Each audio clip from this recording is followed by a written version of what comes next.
যদি তার সেঞ্চুরিটা হয় তাহলে একদম সোনায় সোহাগা হবে।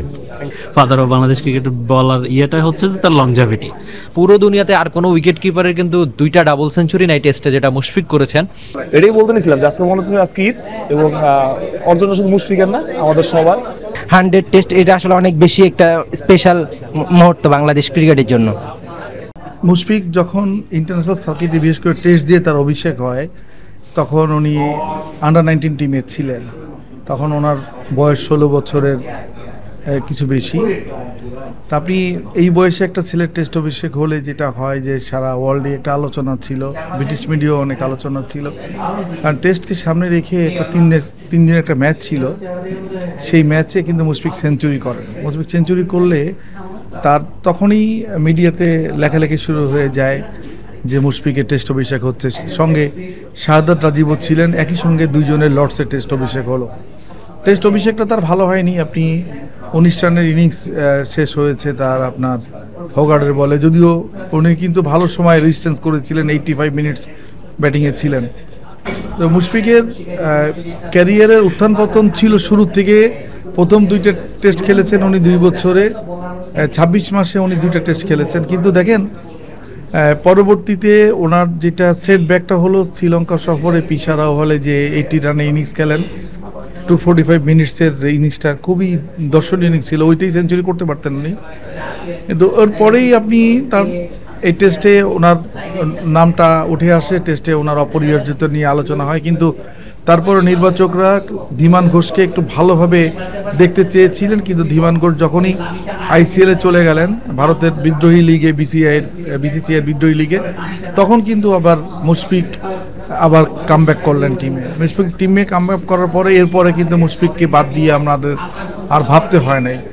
এখন যে আপনার ফিটনেসের যে ব্যাপারটা, আপনি বাংলাদেশ কিন্তু এই সময় 120টা টেস্ট খেলেছে, যার মধ্যে উনি 100টা। দ্যাট মিনস হচ্ছে উনি ফিটনেসটাকে ঠিক রেখেই কিন্তু উনি আপনার টেস্টে টিকে আছেন। একটা ফরম্যাটেই খেলেন ইন্টারন্যাশনাল ক্রিকেট, সেটাই টেস্ট। আমরা আশা করব এটাকে উনি আরও ভালোভাবে এনজয় করুক এবং ওনার ক্যারিয়ারটা আরও লম্বা হোক। প্রথম কথা হলো নিজেকে পরম ভাগ্যবান মনে হচ্ছে যে এরকম একটা অকেশন, বাংলাদেশের ফার্স্ট একজন টেস্ট ক্রিকেটার 100তম টেস্ট খেলছেন।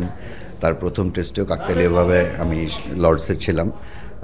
একজন ক্রীড়া সাংবাদিক হিসেবে মানে এরকম একটা ক্যারেক্টারের এভাবে শুরু থেকে এই 100 টেস্ট ম্যাচের জার্নিতে মানে অংশীদার হতে পেরে, মানে সাক্ষী হতে পেরে আই এম রিয়েলি প্রাউড। খুব বেশি বলবো না, একটা তো বয়সের চাপল্য ছিল, 16 বছর বয়সের একজন তরুণ, তার সব কিছুতেই তার বিস্মিত হওয়ার যে একটা ব্যাপার থাকে, সেটা ছিল একটা চাপল্য ছিল। কিন্তু আমার কাছে মনে হয় না যে তিনি ক্যারেক্টার হিসেবে খুব চেঞ্জ হয়েছেন। মূল যে চেঞ্জটা হয়েছে যে তিনি ক্রিকেটের প্রতি যত দিন গেছে তত বেশি আবিষ্ট হয়েছেন। আমি বলবো যে নর্মালি দেখা যায় যে একটা তারকা খ্যাতি হয়ে গেলে সবার ফোকাসটা একটু অন্যদিকে চলে যায়, কিন্তু মুশফিককে আমি দেখেছি যে ডে ইন ডে আউট, সেটা ন্যাশনাল টিমের সিরিজ থাকুক, ক্যাম্প থাকুক, বা মানে 365 দিন এভাবে ক্রিকেটে ফোকাস থাকা, মানে আমার কাছে মনে হচ্ছে একজন ক্রিকেটার আমি দেখেছি যার কাছে ক্রিকেটের বাইরে দ্বিতীয় কোনো বোধহয় আকর্ষণের জায়গা আমি দেখি, আমার চোখে পড়েনি। এই কনটেক্সটে মুশফিক বাংলাদেশের শুধু ক্রিকেট না, আমি বলবো যে পুরো স্পোর্টস এরিনাতে একটা ইউনিক একটা ক্যারেক্টার। অবশ্যই ভালো লাগছে। সবচেয়ে ভালো লাগছে এটা যে মানে হয়তো মুশফিকের অভিষেক টেস্ট আমার দেখা হয়নি লর্ডসে, কিন্তু মুশফিকের ক্যারিয়ারের শুরু থেকেই আমরা এই প্রফেশনে আছি এবং পুরো এখন পর্যন্ত 100 টেস্টের যে ক্যারিয়ার এবং ওয়ানডে টি20কে তিনি ইতিমধ্যেই বিদায় বলেছেন। তো এই পর্যন্ত মুশফিকের সবই আমাদের দেখা। অসাধারণ অনুভূতি। বাংলাদেশের একজন ক্রিকেটার এই পর্যায়ে যেতে পেরেছেন, তাকে অভিনন্দন এবং তার ভবিষ্যতের জন্য শুভকামনা। না, অসাধারণ একটা ওকেশন বাংলাদেশ ক্রিকেটের জন্য। আর কেউ কখনো 100 টেস্ট খেলেনি বাংলাদেশের, মাত্র 155টা টেস্ট, এর মধ্যে যে মুশফিকেরই 100, এটা মানে এটা ওর এফার্ট, ওর হার্ডওয়ার্ক, ওর মেটিকুলাসনেস, এগুলার একটা মানে একটা সাইন যে একটা ক্রিকেটার যখন এগুলা এতটা হার্ডওয়ার্কিং হয় তখন এত বড় একটা লেভেলে চলে যেতে পারে। এখন পর্যন্ত তো মমিনুলের আজকে 75তম টেস্ট, বাংলাদেশ এখন অনেক টেস্টও খেলছে, তো আশা করতেছি মমিনুলও হতে পারে দ্য নেক্সট ওয়ান।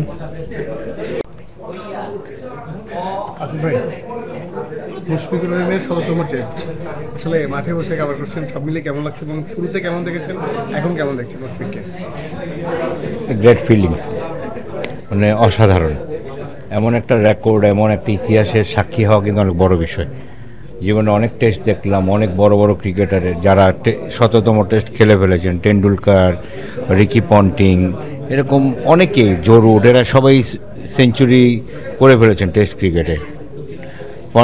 টেন্ডুলকার তো ২০০ টেস্ট খেলেছেন, কিন্তু আমাদের জন্য কিন্তু আমাদের একজন সচিন, আমাদের একজন টেন্ডুলকার, মুশফিক অবশ্যই। কারণ যে ২০ বছরের ডেডিকেশন, যে ভালোবাসা ক্রিকেটের প্রতি, যে ক্রিকেটের প্রতি আবেগ, যে পরিশ্রম, আসলে এটা এক কথায় প্রকাশ করা যাবে না। আমার কাছে মনে হচ্ছে যে মুশফিক প্রতিটা বল খেলছে, সেটা এক একটা ইতিহাস। প্রতিটা বল খেলছে, এক একটা শট খেলছে, এক একটা গল্প, এক একটা উপন্যাস, এক একটা কবিতা, মানে রোমাঞ্চকর অধ্যায়। মানে আমার জীবনের one of the finest time এবং একটা রোমাঞ্চকর মুহূর্ত, যে আমি মাঠে বসে মুশফিকের ১৭তম টেস্ট ম্যাচটা দেখছি। মানে এটা অবিশ্বাস্য, অবিশ্বাস্য, মানে কি বলবো, মানে আমি আবেগতাড়িত আসলে। কারণ এরকম একটা ইতিহাসের সাক্ষী হওয়া এবং এরকম একজন ইতিহাসকে চাক্ষুষ দেখা, নিজে ধারণ করা, তার সাথে আমি মনে করি যে আমি আমার গোটা বাংলাদেশের লোকজন যারা ক্রিকেট প্রেমিক নয়, শুধু সবাই যে ধারণ করছে, এটা অবিশ্বাস্য। এটা ভাষায় প্রকাশ করা যাবে না। মুশফিকের ১৭তম টেস্ট কেমন লাগছে? ইতিহাসের অংশ থাকতে পারা তো অবশ্যই বড় ব্যাপার, এবং আমরা যারা আসলে অনেক বছর ধরে ক্রিকেট কভার করি তাদের জন্য এটা বড় ব্যাপার যে এইরকম একটা মুহূর্তে, এইরকম একটা উপলক্ষে থাকতে পারলাম। হতে পারতো যেটা দেশের বাইরে, হতে পারতো অন্য কোথাও যেখানে আমরা থাকতে পারতাম না। তো সেদিক থেকে খুবই লাকি যে চোখের সামনে মুশফিককে ১৭তম টেস্টটা খেলতে দেখতে পাচ্ছি। এখন তার রান হলো 67, যদি তার সেঞ্চুরিটা হয় তাহলে একদম সোনায় সোহাগা হবে। এই রনি ভাই যেটা বললো, আসলে ইতিহাসের পাঠ হতে পারা খুব ভালো একটি অনুভূতি। বাংলাদেশের যে ১০০তম ম্যাচটা হয়েছিল টেস্টের, সেই ম্যাচটা কিন্তু আসলে শ্রীলঙ্কায় হয়েছিল। আই ওয়াজ দেয়ার, বাট আমাদের অনেকেই সেখানে ছিলেন না। বাট এই ম্যাচটাতে আমাদের লোকাল যারা সাংবাদিক আছেন সবাই মিলে আমরা ম্যাচটা দেখতে পাচ্ছি, সেটা আসলেও খুব ভালো বিষয়। কারণ আয়োজনে দেখতে পাচ্ছি খুব ভালো একটি অ্যাটমসফিয়ার আছে মাঠে, দ্যাটস ভেরি গুড। আসলে এটা খুবই আনন্দের একটা বিষয়। প্রথমত হচ্ছে যে আমরা তো আগে দেখেছি যে ইংল্যান্ড, অস্ট্রেলিয়া, সাউথ আফ্রিকা, এইসব দেশের অনেক ক্রিকেটার আছেন যারা ১০০টি বা তার চেয়েও বেশি টেস্ট খেলেছেন। ২০০৫ সালে যখন তার অভিষেক হয়, তখন আমার একটা কথা মনে আছে যে ডেভ ওয়াটমোর বলেছিলেন যে মুশফিক এমন একজন ক্রিকেটার যিনি চেষ্টার মাধ্যমে তার প্রতিভার চেয়েও বেশি নিজেকে আগায় নিতে সক্ষম, এবং এত বছরে প্রায় ২ দশকের ক্যারিয়ার বা ২ দশকের বেশি হয়ে গেছে।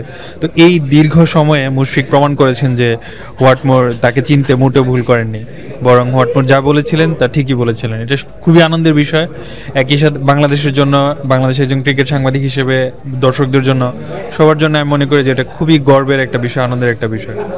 হ্যাঁ, মানে খুবই ভালো লাগছে যে ভাগ্যবান যে আমরা এটা কভার করতে পারতেছি যারা আছি, এটা হচ্ছে বড় কথা। কাজ এটা অবশ্যই বাংলাদেশের টেস্ট হিস্ট্রির অনেকটা সিগনিফিক্যান্ট মোমেন্ট। ব্যক্তিগত পারফর্ম যদি অর্জনের কথা বলি, তাহলে এখন পর্যন্ত বাংলাদেশের টেস্ট হিস্ট্রি সবচেয়ে বড় অর্জন। কেউ একজন ১০০ টেস্ট খেলবে এটা কখনো আমরা চিন্তাও করিনি গত ২-৩ বছর বা এর আগের বছরের বাংলাদেশ ক্রিকেটের বাস্তবতায় আর কি। আর মুশফিকুর রহিমকে ওইভাবে বাংলাদেশের ব্যাটিংয়ের ফাদার অফ বাংলাদেশ ক্রিকেটের বলার ইয়েটা হচ্ছে তার লংজাভিটি। বিকজ উনি কয়টা এরা খেলছেন, কয় টাইপের বোলিং অ্যাটাক খেলছেন, সব কিছু মিলায় কোন কোন জায়গায় সে ডমিনেট করছেন, কোন কোন দলের বিপক্ষে কতটা লম্বা সময় ধরে করছেন। আর তার আশেপাশে হয়তো তার অনেক কন্টেম্পোরারি ক্রিকেটার ছিলেন যারা হয়তো তার চেয়ে বেটার ট্যালেন্টেড প্লেয়ার, তাদের হয়তো আরও বেটার ইনিংস আছে, অনেক বেটার মুহূর্ত আছে, যেটা আমি সাকিব ভাইয়ের কথা বলতেছি, তামিম ভাইয়ের কথা বলতেছি। কিন্তু লংজাভিটির দিক থেকে যে লম্বা সময় ধরে দেশকে সার্ভিস দিয়ে যাওয়া, সেই জায়গায় মুশফিক ভাই ধারে কাছে কেউ নাই আর কি। এটা তো আমরা জানি ২০ বছরের লম্বা ক্যারিয়ার। সো সেদিক থেকে মুশফিক ভাই অবশ্যই অনন্য। মুশফিকের সবচেয়ে একটা ইন্টারেস্টিং ফ্যাক্ট আমার মনে হয় যে আন্তর্জাতিক ক্রিকেটে কখনো বল করে নাই এমন ক্রিকেটারদের মধ্যে পুরো দুনিয়াতে সবচেয়ে বেশি রান কিন্তু মুশফিকুর রহিমের। আর একমাত্র বাংলাদেশ হিসেবে 3টা ডাবল সেঞ্চুরি অনেক বড় একটা অর্জন টেস্ট ক্রিকেটের সঙ্গে। পুরো দুনিয়াতে আর কোনো উইকেট কিপারের কিন্তু 2টা ডাবল সেঞ্চুরি নাই টেস্টে, যেটা মুশফিক করেছেন। আর সঙ্গে আরেকটা ব্যাপার আমার হুট করে মনে পড়ছে যে একমাত্র উইকেট কিপার ক্যাপ্টেন যিনি কিনা বিদেশের মাটিতে টেস্টে ডাবল সেঞ্চুরি করেছিলেন, যেটা আবার বাংলাদেশের টেস্ট ইতিহাসের প্রথম ডাবল সেঞ্চুরি। তো সব মিলিয়ে অনেক অর্জনের মুশফিকুর রহিম, বাংলাদেশের পক্ষে সর্বোচ্চ টেস্ট রান, সর্বোচ্চ টেস্ট ম্যাচ, সব কিছু মিলিয়ে মুশফিক অনন্য অসাধারণ এক ক্রিকেটার। 100তম টেস্টের জন্য অনেক বেশি শুভকামনা, বাংলাদেশকে অনেক অর্জনের আনন্দে ভাসিয়েছেন, সামনেও হয়তো ভাসাবেন সেই আশা করতে পারি। আর সঙ্গে আরেকটা ব্যাপার হতে পারে যে মানে মুশফিক একটা বড় উদাহরণ কি শ্রম সাধনা, যে কোনো ক্ষেত্রে নিজের কাজের প্রতি যদি ভালোবাসা থাকে তাহলেই বোধ করি একজন মুশফিকুর রহিম হওয়া যায়, আর নামের সঙ্গে বাংলাদেশ হিসাবে 100টা টেস্ট খেলা যায়, এটা অনন্য একটা অর্জন। আর সময়ের হিসাবে 100 টেস্ট খেলতে সবচেয়ে বেশি সময় লেগেছে মুশফিকুর রহিমের, খুব সম্ভবত 20 বছর, কত 4 মাসের মতো, বাকি আর কারো 18 বছরও লাগে নাই এখন পর্যন্ত। 100তম টেস্টে প্রেস বক্সে আছেন এবং খুব কাছ থেকে দেখছেন, এটা আসলে নিজেকে কতটা আসলে প্রাউড ফিল করছে?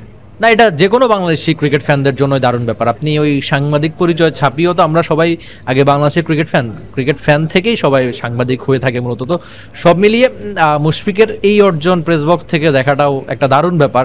একটা সময় টিভি স্ক্রিনে সব বড় বড় নামের দেখেছি যে তারা 100 টেস্ট খেলতে নামেন, আমাদের ভাষাভাষীর কেউ যে 100 টেস্ট খেলতে পারেন সেটাও অনন্য অর্জন। বাংলাদেশের হয়ে সেই অর্জনটা করেছেন মুশফিকুর রহিম, তাকে অবশ্যই আরেকবার অভিনন্দন।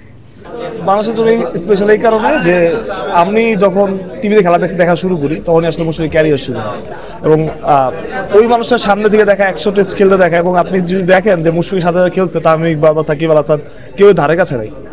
সো এই কারণে আসলে মুশফিক টেস্ট ক্রিকেট আভিজাত্য ফরম্যাট বলা হয়, এবং মানে অনেক ক্রিকেটারই আছে যাদের মানে এটা একটা স্বপ্ন, এবং আপনি যদি দেখেন এর পরে কে খেলবে সেটা আপনি বলতে পারবেন না। সো আমার কাছে মনে হয় যে এই কারণে আসলে মুশফিক স্পেশাল, যে মুশফিক আসলে অন্যদের থেকে আলাদা, এটা আসলে তার ডেডিকেশন, পরিশ্রম, খেলার প্রতি একাগ্রতা, এই সব কিছু। মুশফিকের 100তম টেস্ট ঘিরে আসলে সবার মধ্যে যারা আমরা প্লেস বক্সে আছি সবার মধ্যে একটা ঈদ আমেজ কাজ করছে, আপনার কাছে কতটা আনন্দ লাগে? এটাই বলতে নিয়েছিলাম যে আজকে মনে হচ্ছে আজকে ঈদ, এবং অর্জন শুধু মুশফিকের না, আমাদের সবার, এবং ঈদের মতো করে আসলে সেলিব্রেট করতে সবাই, আমাদের কেক কাটা থেকে শুরু করে মুশফিক নাই তবু মনে হচ্ছে মুশফিক এনে আছে সবার মধ্যে। এটা আসলে বাংলাদেশের প্রেক্ষাপটে অনেক মানে স্পেশাল একটা জায়গা, বিশেষ করে মুশফিকের জন্য।